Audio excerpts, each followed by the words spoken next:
beggar sat on this old crate that his grandfather had given him years ago, and he was on the side of the road begging for change for 30 years. Begging as people would drive by, walk by, going into town. And along came this guy comes by and says, the beggar says to him, "Spare some change?" He says, "I'm sorry, I don't have anything to give you. I don't have anything on me." He was begging for 30 years. And the stranger says to him, "What's that you're sitting on?" "Oh, that's a crate my grandfather gave me many, many years ago. I've been sitting on it for 30 years, begging." "You ever check out what's inside the crate?" Nah, what's the point? It's an old thing, what's the bottom?" "Well, what the heck? You got nothing to lose. Open it up. See what's inside the crate you've been sitting on for 30 years. So he's like, okay. So he opens up the crate, and it's full of gold and precious gems and diamonds. All those years, he was begging for change. And the whole time, he was sitting on just a chest of gold and jewels.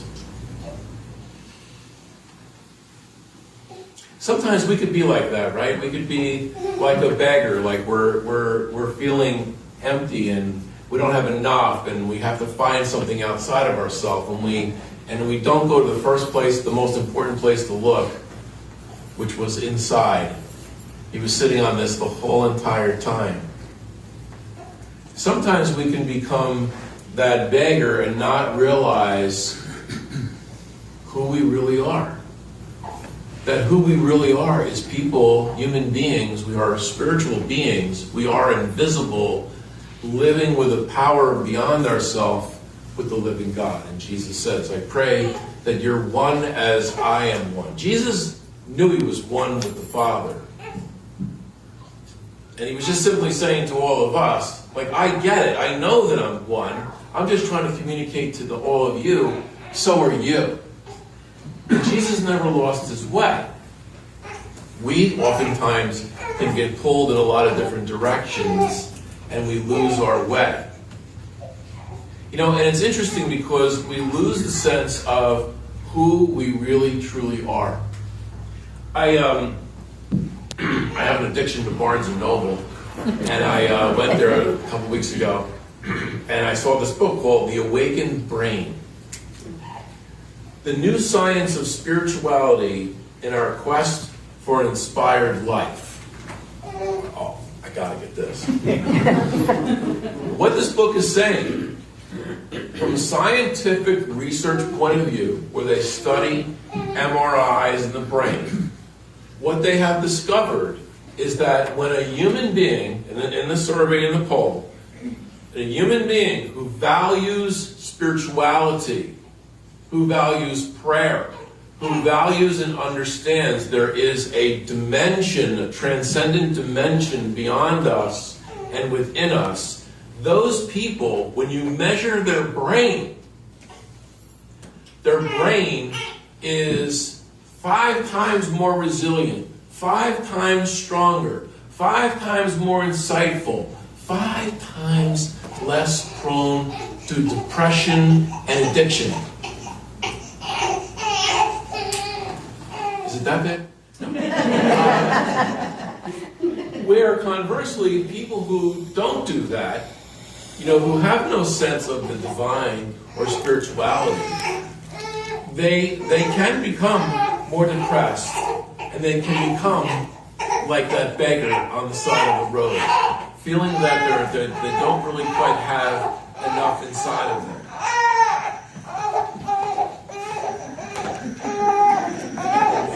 Is that a girl? No. Oh, because I've had that effect on me. Run away from me. Sorry to disappoint. No, where was it? No. But isn't that interesting? Isn't that fascinating that when you look at this study, that why is it that a human being that practices a spirituality and a prayer life and has a sense of like, again, you have a religious practice like, we have it in church and things. There's something about that has a powerful effect on the very quality of your life. What the study realizes is that as a human being, we have a natural inclination towards spirituality. Why do we have a natural inclination for spirituality? Because that's who you are. That's who we are. That's who we're totally aligned with that. You always think of the example if you could have like a Ferrari. It's built for gasoline, or it's going to become electric, whatever. But you wouldn't put Coca-Cola in a Ferrari, right?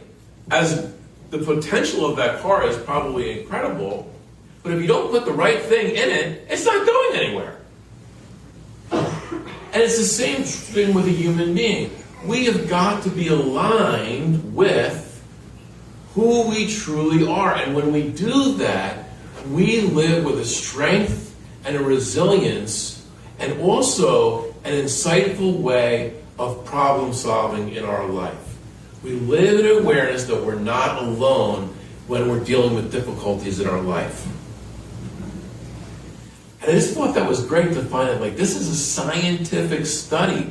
These are people that it's not even based on some supernatural faith. This particular study, the woman is a faithful person, but she was very excited about finding this from a scientific point of view. Now, when you think about it, so in other words, you could be spiritual and not really necessarily religious, and you could be religious and not necessarily spiritual. But I mean, the goal of all of this is that when we practice our faith and our religion, the whole point of this is so that we can develop our spirituality. This is a means to the end, which is growing in our spirituality. It's funny, when I remember being in the seminary, I was there for like 4 years, and kind of crazy to spend your 20s in the seminary, but whatever. When you're there, the stained glass windows, the church, the marble, the atmosphere, the conversation at the dinner and lunch, and we had all these different services and things that we did, it all kept lending itself toward developing a spirituality. The whole atmosphere of the place was all about that. You couldn't escape that. And when I look back at those years, I had an odd sense of happiness and joy inside of me, even though when you think of like being 25 years old, being in the seminary with like 50 guys, it's like not typically what a person would think would make them happy. But there was like this inner joy. And when I look back at that, I really think a lot of it had to do with I had this spiritual atmosphere constantly at me all the time. It somehow was resonating inside of me, So I haven't been here in a couple weeks, so this is so nice to see the stained glass windows imported from Italy. But it's so beautiful because it's almost like, to me, I look at that and I say, what a beautiful community we have. Like, I don't know who got together and came up with this, but it was like, let's make it more of that atmosphere of, a little mystical, a little spiritual. There's something about it versus... So all those things are really good. But it's got to take root, right? It's got to penetrate inside of us. Did we hear the scripture passage today? You read it was the priest that walked by. I thought it was a deacon that... No, it was definitely the priest. Oh, the priest.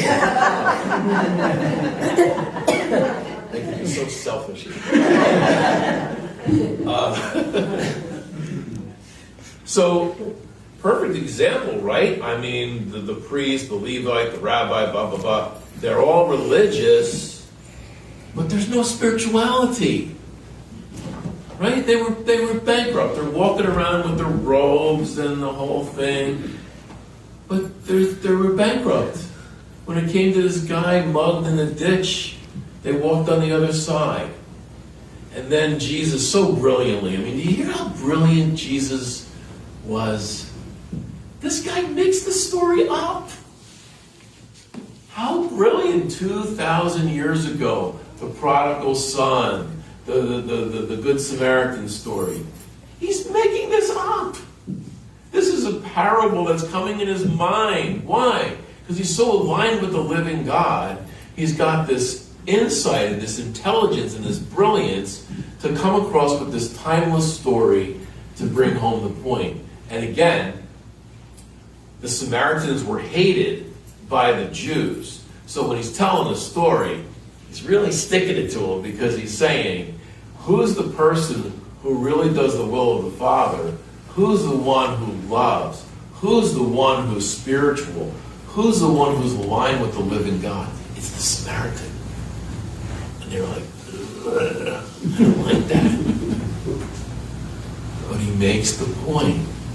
So that our spirituality, if it's real, if it's worth its salt, it's got to manifest itself in love and caring and tenderness. It's almost like it makes our heart more supple, more tender, more compassionate. And I always like to say this where I read that, where the quality of our life is directly related for your capacity for empathy. Isn't that cool? The quality of your human life is measured and directly understood and defined by how empathetic are you? What is our ability to come out of ourselves and genuinely care about another human being? That's when Jesus says, lose yourself to find yourself. Come out of yourself and you'll be yourself. Such a powerful message for us. So when you think about why are we here? What's happening here? Try to really appreciate something very powerful takes place when we come here. It affects your brain. It affects the neurons in your brain. It gives you more resilience. It makes your immunity increases. Your strength increases. All of these qualities occur when we gather here together to become more mindful of the living God in our life. And there's so many things that distract us from that. To practice always to bring us back to realizing you are a spiritual being. Spirituality is a natural expression of who you are. So we need to develop that and foster that in our life to grow stronger.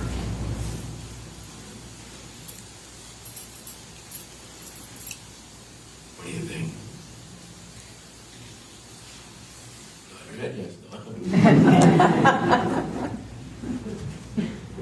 So, during the day, during the rest of the day, tonight, tomorrow, take time every day and just give yourself that awareness of the presence of the divine in your life.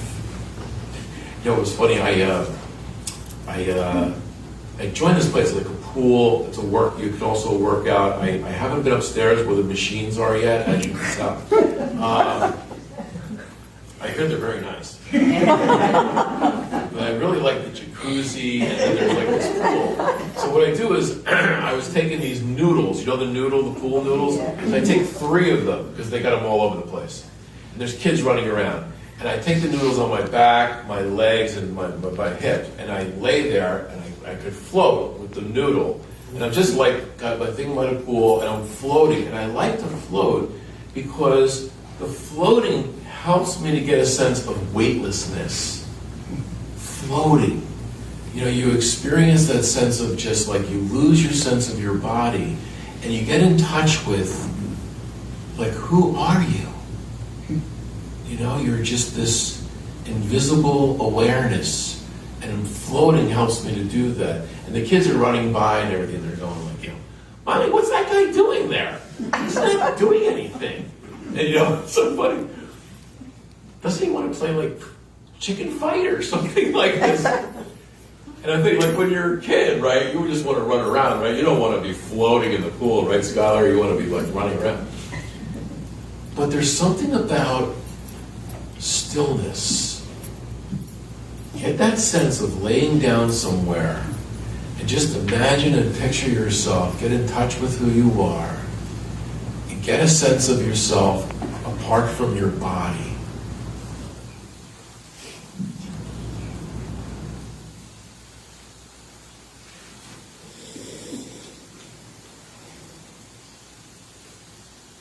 That's very good.